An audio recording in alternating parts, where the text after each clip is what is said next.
Good morning, everybody. Welcome to Siddhartha in a Car. Today I have a very special guest, Richard Fletcher. Richard Fletcher and me go back 30 years. I was thinking maybe even long, maybe 35 years, but way back there where we first met in Sedona, Arizona. So I always like to start every interview with my impressions of the person I'm interviewing and what inspired me about them. So I'm just going to start off and say right out front, Richard Fletcher is the most chilled individual I know. And so he has always inspired me with how he just deals with life, who he is as a person, how he just seems to flow pretty much effortlessly with all the things that he does. Richard is a poet these days and has been a poet. How long, Richard, would you say? When did you actually start writing poetry? I started probably about 35 years ago. Yeah, and you were telling me, how many poems do you have now? I think you were telling me. Oh, I got in the thousands. In the thousands. I've written 50 books then. In 50 years. books, ladies and gentlemen. 50 books. My passion is writing, meditation, cooking, and surfing when I'm around the water. Right. And I definitely want to address that. And I know you've done other work too to kind of support yourself along the journey. And I want to talk to you about that too. I want to talk about that balance of, the real world, the other world, and then your spiritual path and your poetry. But I want to back up all the way to surfing because I've always been inspired by surfing. I've only been once, and I've never been back, but I understand how you could get addicted to that very easily. Just such a wonderful thing to literally ride the waves of life, And so now you're in Kansas City. So I'm assuming you haven't done too much surfing. No, I haven't. But one thing I learned about surfing, there's two kinds of waves. There's an inner wave and there's an external wave. Mm-hmm. I've been fortunate enough to spend most of my childhood surfing the external wave. There's nothing in the world quite like that. In high school, I saved every single penny that I earned to go on a surfing spiritual odyssey trip around the world. Right. So I hitchhiked from France to India with my surfboard. Spent a considerable amount of time in India, and then I hitchhiked from Kenya to South Africa. So, surfing and meditation are definitely dear to my heart. I'll never leave that. Right now, there are no waves, but there's an inner wave inside that I've been riding since I was 17 years old, and it keeps on getting better and better. So I miss the ocean, but yeah. I'm not at a loss without it. I've at this point, in my life, I'm at home wherever I am. Yeah. Home's definitely that inner place inside. Yeah, and that's great to hear because I am doing this journey right now. I've been on the road about 2 months, as I mentioned to you, and where do I want to live? Where do I want to be? And that very thought keeps coming up to me. It's really wherever you are, wherever wherever there's family, and family is not necessarily blood family. It's just a family of like minds. And where you feel settled, I can have a conversation with a cow and feel at home. Yeah. And so, thank you for that reminder. It really is about being settled in yourself. And again, you're one of the best examples of that I know. When did you first start writing poetry? Did surfing lead into poetry? Well, in high school, I had this incredible poetry teacher. She really. Here's a perfect example of how kind and compassionate she was. We were all assigned to read some kind of a poem. So I read a poem from Paramahansa Yogananda. Granted, at that time, it was completely beyond my level of comprehension, but I loved it. So we had to stand in front of the class and we had to recite the poem. Actually, read the poem, not exactly recite it by memory, but we had to read the poem. So after I recited the poem, she says, "Well, what what does that what does it mean?" And I said, "Well, it's self-explanatory." So she could have right on the spot, stopped me and drilled me, Right. but she did not do that. And I know, she was literally, saying, she knew I didn't understand it, but I had the courage to think outside of the box. And Right. that's what she wanted for me to do, was to think outside the box. So just that one experience in itself just gave me that inspiration that, I had a teacher who totally supported me, who knew I didn't know the answer and yet didn't question me. And years later, I mean, to be honest, I can almost understand any subject whatsoever. I've been meditating now for 50 years, and I'm to be honest, I'm kind of blown away by the wisdom that exists in all of us. Yeah. Every single one of us, there's an infinite amount of wisdom that exists inside. So, uh, you know, it's only been for, I guess, a good 5 years that I've been doing it every day. We did that poetry CD. Gosh, it must have been 12, 13 years ago. Right. And that, that CD was comprised of poems that I wrote from probably 87 to somewhere around 2005, 2006. And you saw even back then, I had a huge light book, with Right. all the poems, and we picked and choose the ones that we thought would be appropriate. Right. No, this is great. And, we had I had a great interview yesterday with a teacher, and we were talking about this very subject, how that one teacher in so many cases is the pivotal point in your life, and I had that same experience. It was a family member's dad who was a teacher. He never taught me directly, but he became a mentor and encouraged me to get into music. And he had 5 daughters. He never had a son. So I think he he wanted to send me. Yeah, he took me under his wing, and we'd have coffee and we'd talk. And man, he did everything. He was a Renaissance man. Besides teaching science, he traveled all over the place. He was reading Seth Speaks and books like that. His daughters thought he was so weird. They made him a nice little room in the garage where he could live, But he sang and played piano and painted. It was it's amazing. So that one person. So I wanted to ask you, in light of all the things that you do and the poetry and the surfing and the other things you do in life, what is it that you want to portray and express to people? What is, if you could say there's an underlying message that you would like to say to people? Probably the underlying message, I would say, is that we are our own master chemists. And basically what I mean by that, the thoughts that we think and the emotions that we have secrete chemicals in the body, good or bad. And so basically we're in charge of our chemistry set.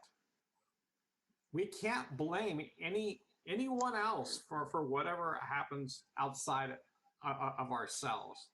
So basically, so with chemistry, and I even learned as a programmer that every single program you do, there's thousands of bugs. That's how bugs, you need bugs in order to improve the program, because it shows you, there's an area that you need to work on. Yeah. So my whole thing is, if it comes down to, it's probably self-realization. Right. That's that. I mean, we are all the missing piece of the puzzle for the universe. Each one of us is unique. Each one of us is different. Each of us acts. Each of us is even wired differently. We're all wired for that experience. So would you say that meditation is a doorway to that knowledge. Exactly. And not only meditation, but paying attention Yeah. moment by moment. Yeah. We don't meditate to escape. We meditate to be as practical as we can on this planet. That's why I think being spiritual is probably the most practical thing that you can do. Most people think people meditate to escape. Right. But the goal is, like, even for the Kabbalistic, they say that to have, and actually it's like kind of like idiot. And here it's an offense, to call someone an idiot. But what it truly means is feet on the ground and head in heaven. Interesting. In heaven. So be extremely practical, day by day. Learn about this world. Learn how to improve in every single moment. And I believe the more attention you pay to something, it pays attention to you, right. over time. So right. in the beginning, it's say I was meditating, let's say, upon the universe. And after a certain point, the universe starts to meditate on you. Wow. There's a switch over. So, and once again, it's a mindset. Pay attention, moment by moment, day by day. If you fall, pick yourself up, concentrate, pay attention. And it's just like a tuning fork. As a musician, you use a tuning fork to tune your instruments. Right. So internally, we have a tuning fork. I call that, sympathetic resonance, like you're thinking a thought and then you attract that thought too. And back to that point of spiritualism being practical, I wanted to address it because you're a programmer, right? Computer programmer. Yeah, I've been that for 35 years. 35 years. I've worked for Charles Schwab right. for 10 years. I worked for the observatory in Maui. In Maui, imagine this, that we were tracking satellites. And this was in the early 90s. And so imagine we had a guy in the dome at 2:00 in the morning. It's freezing up there, middle of winter, and the guy's in a snowsuit. And of course, a snowsuit is extremely warm. Right. So here it is. We have a super high important pass that we're doing. And then the guy dozes off. And his whole goal is to move the dome so the telescope can point in the sky. And right. So, and a pass, you have to be extremely alert. You have to be, because you're constantly moving the dome this way and that way. Anyway, make a long story short, Boeing, it was owned by the Air Force, and we were subcontractors. It was a huge problem.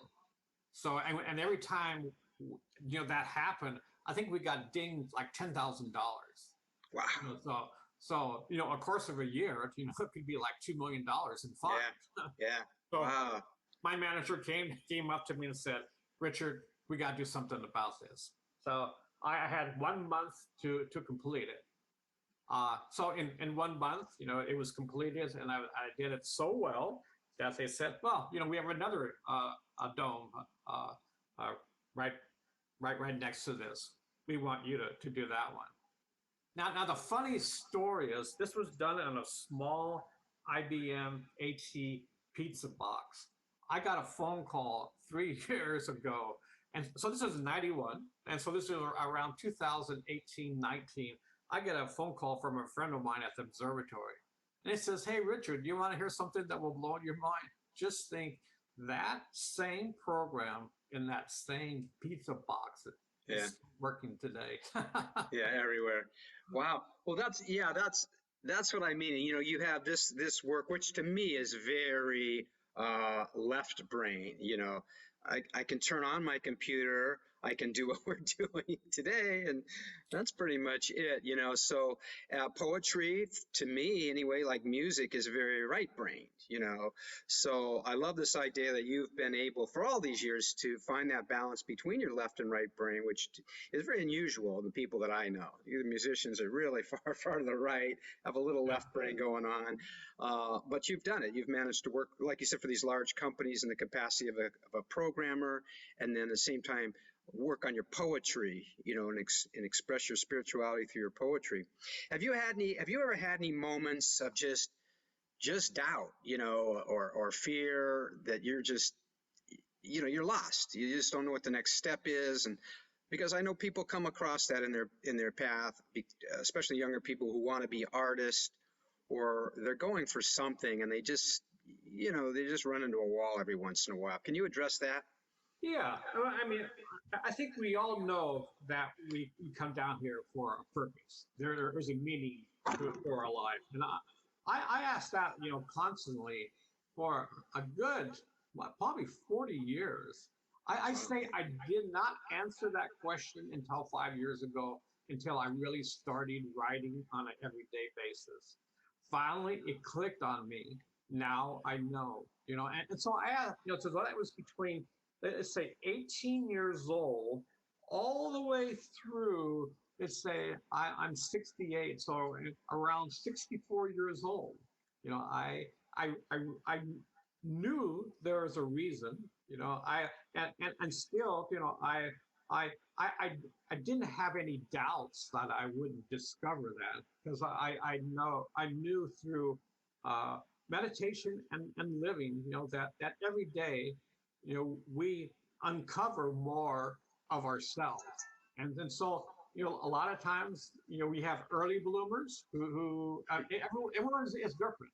I was not an early bloomer when it came to that. To me, as a matter of fact, my brother could touch anything. Here's an example. My mom and dad gave us bicycles. I must have been 4 or 5 years old, and this was for Christmas. And so, and I'm a twin. So we go outside, take it out, on the street. My brother hops on the bicycle, and away he goes. Now, for me, I stumbled and fell. It took me a whole month to learn how to ride a bicycle. Wow. And finally I did. And it was totally a blessing in disguise, because from that experience, I learned that I can learn anything. Yeah. Just takes practice and time. Now, fast forward years later, my wife, you met Barbara. Sure. Yeah. And Barbara says, you learn things too easy. And so, I just kind of silently smile inside, and I say, if you only knew. Right. Yeah. So that's why I think we're all custom built. Never give up. I guess that's what I'm saying. Never give up. You are never alone. We think we're alone, but we are never alone. Okay, well, this is great, because this leads right into my next question. If you could say one thing to kids coming up, whether they want to go into the workforce, they want to be artists, whatever they want to do, what could you leave with them based on your experiences? Based on my experience is with kids, I would say is that they should, moment by moment, be aware, or try to be aware of the presence behind your breath.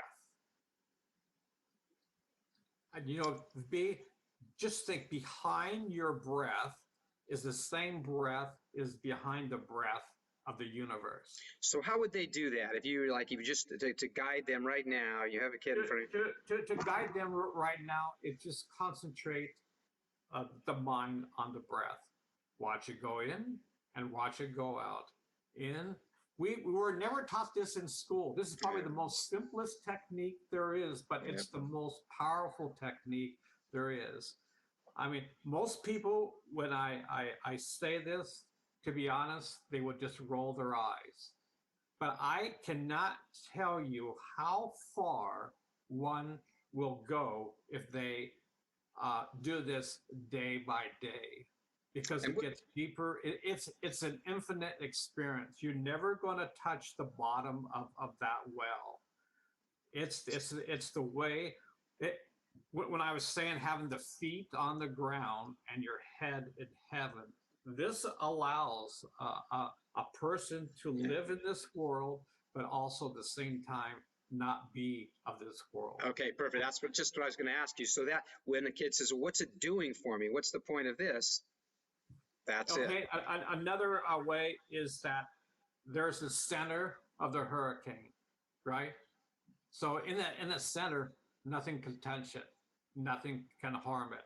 Now, for the majority of human beings, instead of being in the center, they're in the hurricane force winds of the mind. We're like leaves blowing in the wind. We have no direction. We have no purpose. We are totally lost. We think, that external events will lead to happiness. If I only had this, if I'm only a little bit older, I can enjoy this or do this.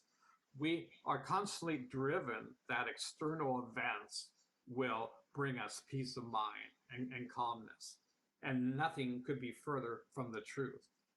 But that's not saying you can have all Right. those toys externally, Right. but one who knows himself, is at peace within. All right. So it's the attachment to those things. Exactly. I think Exactly. Buddhist, right. The root of all evil is not money. It's the attachment to the money and the feeling that it's going to solve your problems and make you happy. Yeah. So, And as George Harrison once said, all things must pass. When I heard that when I was 18 years old, to be honest, I had no idea what he was talking about. and years later, with all of us live through life's experiences, we see all things must pass, no matter what it is. The greatest sorrow that will pass, and yet the greatest external happiness that soon will pass. yeah. He's one of my favorites of all time. And another quote I love, he said, everything can wait. Everything can wait. You can do it all, but the search for God is important now. This is the thing to do now. Where's the God within you? Because we're going to pass. Like you said, we're going to pass. So let's practice that. Every day is a practice toward that end. So this is great, Richard, and we're running out of time here. So do you have any projects or things coming up that you'd like to share with us? Yeah, right now I'm working on a software project called Magic Rings, Oh, wow. .org. Yeah. And what Magic Rings is, imagine you have a ring with 30 slides on that ring. So from that, let's say, imagine having PowerPoint, let's say on steroids, because it's all data driven. So this project is for people who have creative endeavors, whether it's poetry or whether it's through art or cooking, to have their rings on board, and people can actually share rings.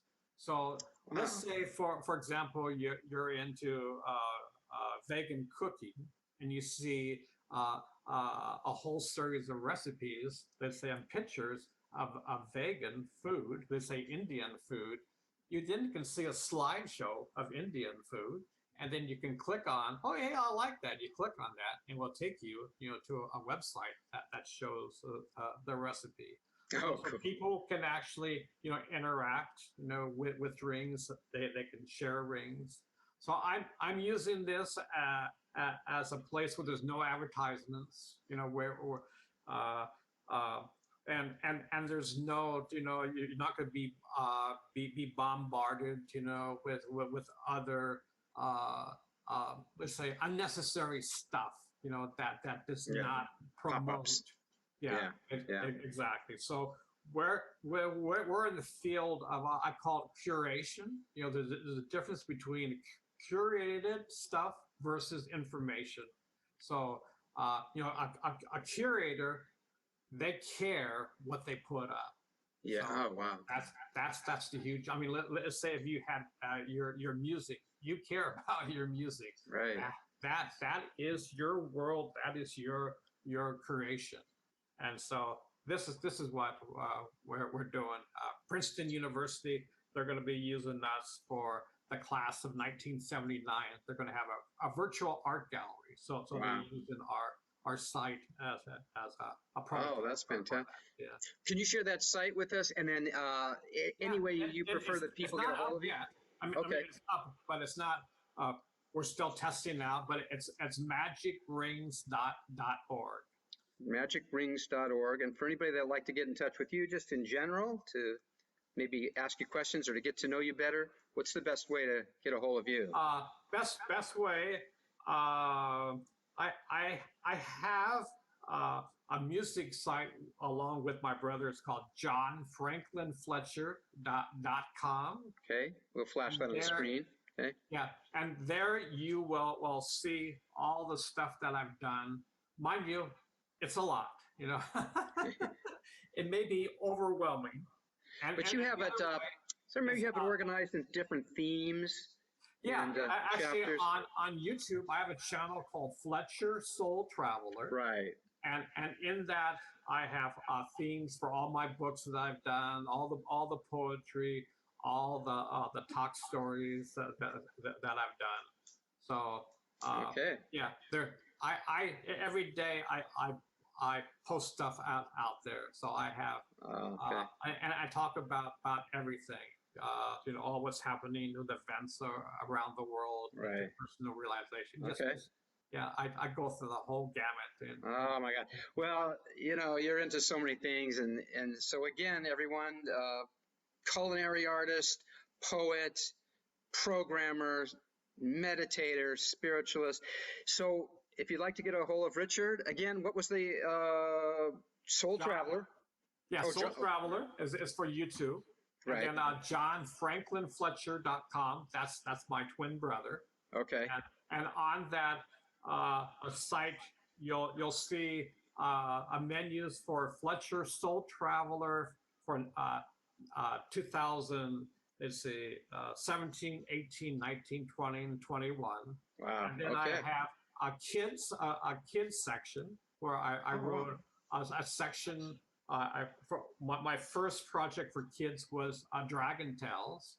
Yeah, I saw that. Yeah, so Dragon Tales is the transformation of the dragons, who a young dragon named Zoran got kicked out in England for being pursuing the truth, for being a bad dragon. Yeah. For pursuing the truth. Yeah. For in that time they could not relate.